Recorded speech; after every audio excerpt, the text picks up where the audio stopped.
Hi friends, சனிக்கிழமை சாயந்தரம் ஏதாவது ஸ்நாக்ஸ் பண்ணணும் அப்படின்னு சொல்லி யோசிச்சுட்டு இருக்கும்போது எப்போயுமே பயராக செஞ்சு தரோம். இன்றைக்கி வேறு ஏதாவது டிஃப்ரெண்ட்டாக பண்ணுவோம் அப்படின்ட்டு வீட்டில் சத்து மாவு இருந்தது.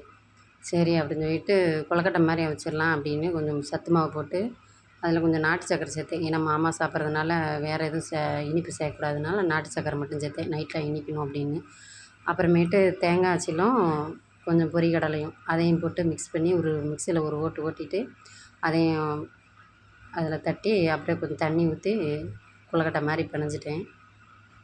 நல்லா பிணைஞ்சிட்டு கொழுக்கட்டைக்கு பிடிச்சி இட்லி சட்டியில் வச்சு அவிச்சு எடுத்தாச்சு.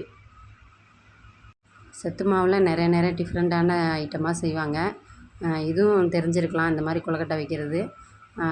தெரியாதவங்களுக்கு இதை பார்த்து தெரிஞ்சுக்குவாங்க இல்லையா, அதனால தான் வீடியோ போட்டு விட்ருக்கேன். ஒரு 10 நிமிஷம் அடுப்பில் வச்சுருந்துட்டு எடுத்துட்டாலே போதும், சீக்கிரம் சத்து மாவு ரெடி ஆயிரும் கொழுக்கட்டை.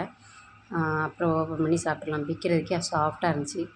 பாய் ஃப்ரெண்ட்ஸ், அடுத்த வீடியோவில் பார்க்கலாம். நன்றி.